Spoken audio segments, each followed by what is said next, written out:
तो हमारे अगले टॉपिक में सबसे पहले जो बात आती है वो आती है कि योजना है क्या।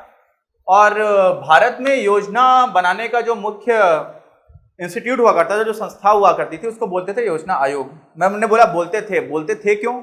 क्योंकि फिर योजना आयोग को बाद में जो नरेंद्र मोदी सरकार आई उन्होंने उसको हटा करके नीति आयोग बना दिया।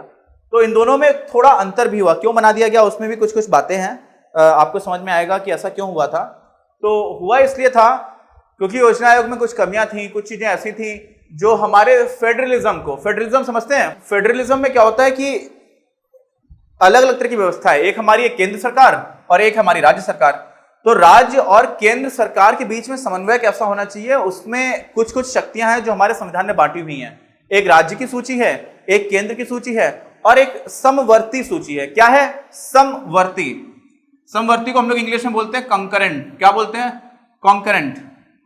कॉन्करेंट मतलब ऐसे मुद्दे जो राज्य भी जिस पे काम कर सकता है और केंद्र भी कर सकता है। ठीक, तो अलग अलग को शक्तियां बांटी गई हैं। लेकिन योजना आयोग जो है ना, वो कई जगह पर राज्यों की शक्तियों का अतिक्रमण कर रहा था। अतिक्रमण का मतलब क्या हुआ कि राज्य को कई जगह पर अपना काम करने की पूरी इजाजत नहीं होती थी। और इस वजह से ये भी वन ऑफ द रीजंस था, बहुत सारे कारणों में से एक कारण था कि योजना आयोग को बदल करके नीति आयोग कर दिया गया। लेकिन हम लोग बात क्या कर रहे थे कि योजना क्या होती है।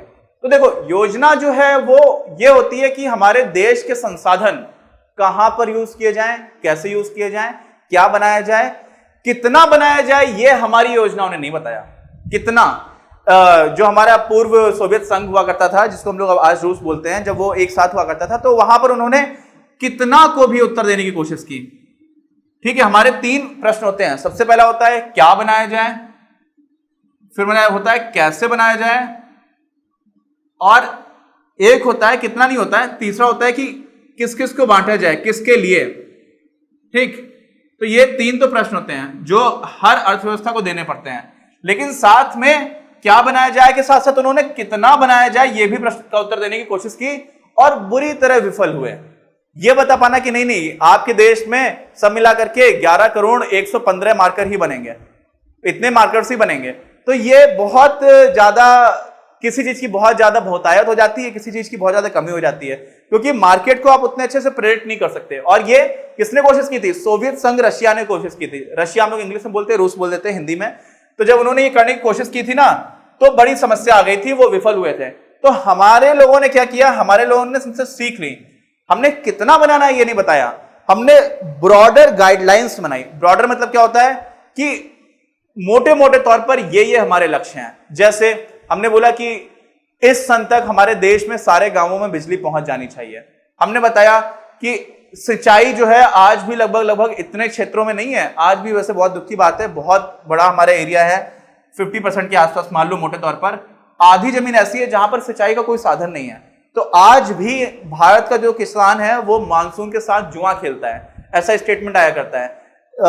यूपीएससी में तो मुझे नहीं पता, बट बोर्ड एग्जामिनेशंस में ऐसा आया करता है कि भारत का जो किसान है वो मानसून के साथ जुआ खेलता है। क्यों? क्योंकि मानसून जब आएगा तो बारिश होगी, बारिश सही समय पर होगी तो खेती अच्छी होगी, बारिश गलत समय पर हो जाएगी तो खेती नहीं होगी, है ना। तुलसीदास ने लिखा था, का बरसा जब कृषि सुखाने, कि अब जब खेती सूख चुकी है तो फिर बरसने का क्या फायदा, समझे।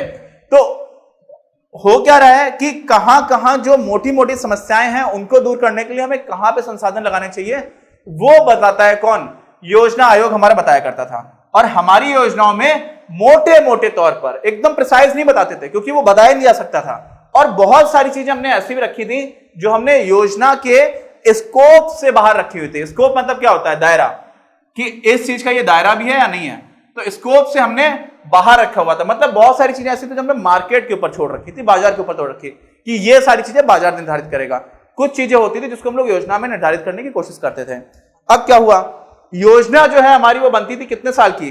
5 साल की। और ये भी हम लोगों ने रूस से ही लिया हुआ था, वहां पर भी 5 साल की योजना बनाते थे।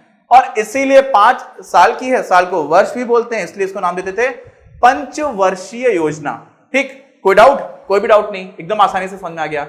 अब क्या होता है, एक तो योजना बनती थी कि अगले 5 साल में संसाधन कहां कहां कहां कहां खर्च होंगे, और साथ में एक परिप्रेक्ष्यात्मक योजना भी होती थी। क्या होती थी? परिप्रेक्ष्यात्मक, बड़ा ही कठिन शब्द है ना, लेकिन अर्थ बड़ा आसान है। परिप्रेक्ष्यात्मक क्या होता था कि हम लॉन्ग रन में देख रहे हैं, हम बहुत दूर का देख रहे हैं, परिप्रेक्ष्य में देख रहे हैं। विजन हमारा क्या है, विजनरी डॉक्यूमेंट जैसा होता है। विजन मतलब समझते हैं,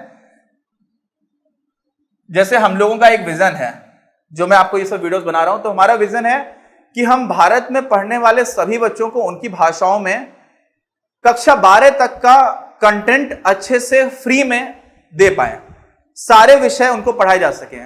तो जिसके पास भी इंटरनेट है, एक मोबाइल है, जो आगे आने वाले समय में सारे लोगों के पास धीरे धीरे होता चला जाएगा, तो अगर उनके पास उतना है तो वो पढ़ पाएंगे। हमारा विजन है, ये हम एक दिन में नहीं कर पाएंगे, हमें बहुत समय लगेगा, बहुत मेहनत करनी होगी।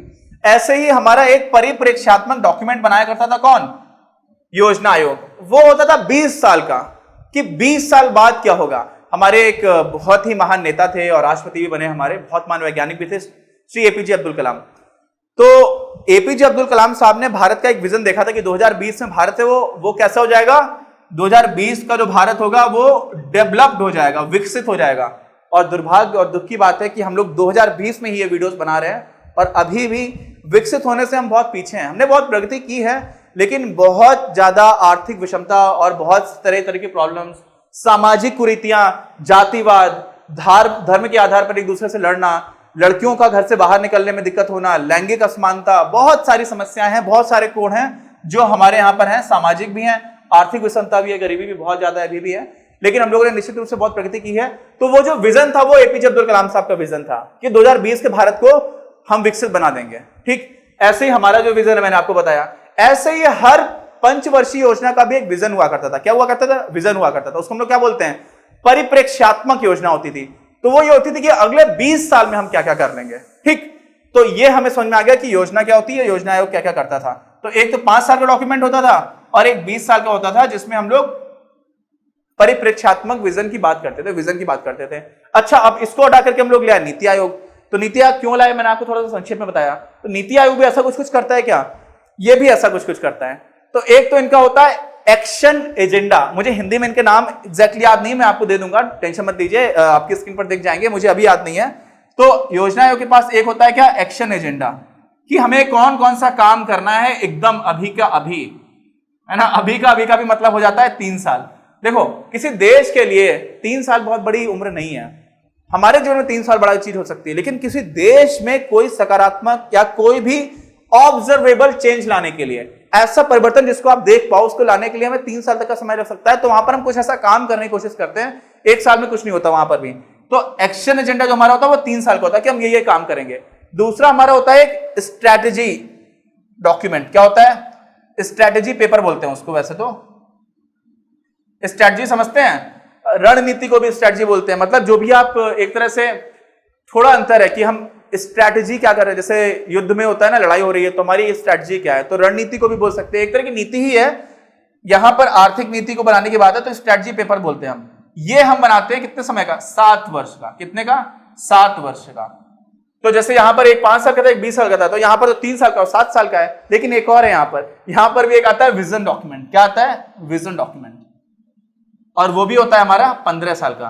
तो आप देखिए, हम लोगों ने पहले 20 साल का बनाया करते थे, 15 साल तक का बनाना स्टार्ट किया है। और इसका एक कारण ये भी है कि यार हुआ क्या है ना, कि पिछले कुछ समय में इतनी तेजी से चीजें बदल रही हैं, जो टेक्नोलॉजी है, जो प्रौद्योगिकी है, उसमें बहुत तेजी से परिवर्तन आ रहे हैं, और इसलिए बहुत आगे की बात करना बहुत कठिन हो गया। पहले क्या होता था, मेरे पिताजी के पिताजी के पिताजी वो भी खेती कर रहे हैं, तो मेरे बाबा भी खेती करेंगे, मेरे पिताजी की भी खेती करने के चांसेस बहुत ज्यादा थे।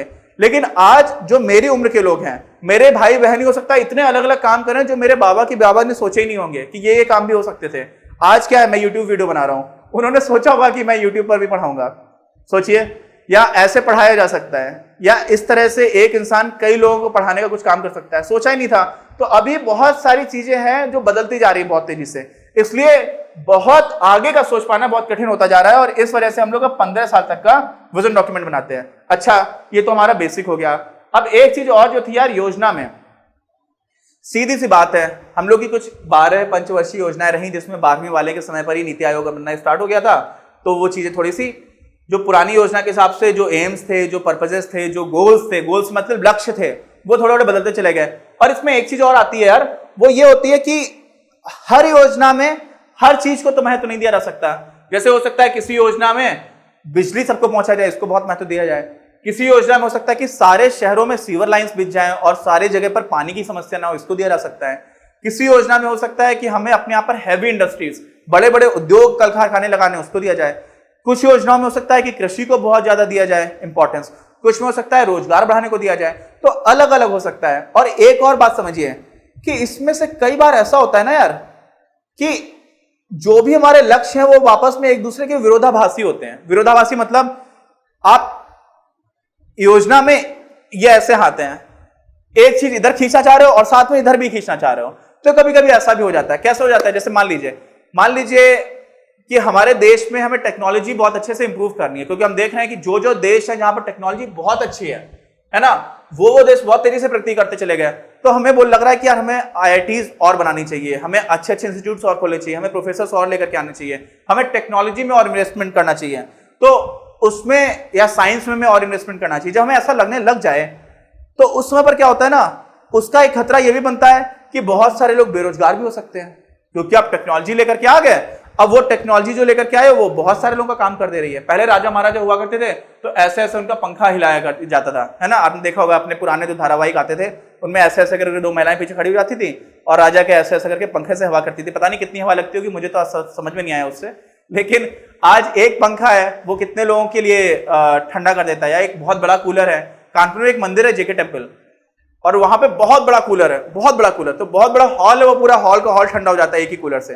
तो सोचिए कि कितने सारे लोग मिलकर के वो काम नहीं कर सकते थे, है ना। और ज्यादा लोगों को एक ही कमरे में अगर आप इकट्ठा कर दोगे तो वो सारे लोग कार्बन डाइऑक्साइड निकालते हैं, और कार्बन डाइऑक्साइड गर्म गैस होती है। तो हो सकता है ज्यादा लोगों को आप कमरे में कर दो तो गर्मी और ज्यादा बढ़ जाए, है ना। तो हुआ क्या कि एक टेक्नोलॉजी ने बहुत सारे लोगों को एक काम से हटा दिया, तो बेरोजगारी बढ़ने लग जा सकती है, हो सकता है बढ़ जाए। और अगर आप प्रौद्योगिकी को बढ़ा रहे हो और साथ में आपका लक्ष्य है कि हम बेरोजगारी को कम करें, तो फिर विरोधाभास बनने लग जाता है। और इसी वजह से योजना बनाना आसान काम नहीं है। हमारे एक मोंटेक सिंह अहलूवालिया नाम के एक इकोनॉमिस्ट भी थे, वो जब मनमोहन सिंह जी थे तो उस समय पर योजना आयोग के वाइस चेयरमैन हुआ करते थे। देखिए योजना आयोग में एक और चीज है कि बाय डिफॉल्ट मतलब हमेशा ही जो उसका चेयरमैन है वो हमारे प्रधानमंत्री होते हैं। कौन होते हैं? प्रधानमंत्री। अब नीति आयोग के भी जो चेयरमैन है वो प्रधानमंत्री होते हैं, और प्रधानमंत्री के पास तो बहुत सारे काम होते हैं, राजनीतिक काम भी होते हैं, पार्टी में इधर उधर जाकर के प्रचार भी करना होता है हर चुनाव में, और साथ में विदेश भी जाना है। बहुत सारे ऐसे काम हैं जो प्रधानमंत्री को करना ही पड़ते हैं। तो और साथ में जरूरी भी नहीं कि कोई प्रधानमंत्री वो एक अच्छा इकोनॉमिस्ट हो, जैसे मोदी जी हैं वो एक इकोनॉमिस्ट नहीं है बाय उनके बैकग्राउंड से, और जो मनमोहन सिंह थे वो बहुत अच्छे इकोनॉमिस्ट भी थे, अर्थशास्त्री बहुत अच्छे थे, तो वो तो फिर भी चीजें कर सकते थे वाइस चेयरमैन के रूप में। लेकिन मोदी जी के लिए करना कठिन है, और प्रधानमंत्री का वो सीधा सीधा काम भी नहीं है। तो बाय डिफॉल्ट सिर्फ कहने को ऐसा है कि प्रधानमंत्री चेयरमैन है, जो मेन काम होता है वो कौन करता है? Vice chairman. कौन करता है? Vice chairman. हिंदी में उसको बोल सकते हैं उपाध्यक्ष। तो उपाध्यक्ष मोंटेक सिंह अहलूवालिया जी थे, और मैं जब मास्टर्स कर रहा था इकोनॉमिक्स में तो हम लोगों को उनका किया गया काम भी पढ़ाया जाता था। तो वो भी एक बहुत अच्छे अर्थशास्त्री थे। तो हम लोगों ने थोड़ा थोड़ा स्ट्रक्चर समझ लिया, योजना क्या होती है, योजना क्या आयोग क्या होता है, ये देख लिया। अब हमारी पंचवर्षीय योजना में किस योजना में क्या लक्ष्य था, उसको हमने कितना अचीव किया, ये सारी बात हम लोग करेंगे अपने अगले वीडियो में। अपनी क्लास का उद्देश्य आप सभी के लिए आप ही की भाषा में गुणवत्तापूर्ण शिक्षा उपलब्ध कराना है। कक्षा 12 तक के सभी प्रमुख विषयों पर हम वीडियोस बना रहे हैं, और कुछ विषयों पर वीडियोस आपके अपने चैनल अपनी क्लास की ही अन्य प्लेलिस्ट पर अपलोड भी हो चुके हैं। ज्ञान के प्रकाश से देश को सशक्त बनाने के हमारे इस प्रयास में इस चैनल को सब्सक्राइब करके और लोगों के साथ शेयर करके अपना बहुमूल्य योगदान जरूर दें। पढ़ेगा इंडिया तो बढ़ेगा इंडिया।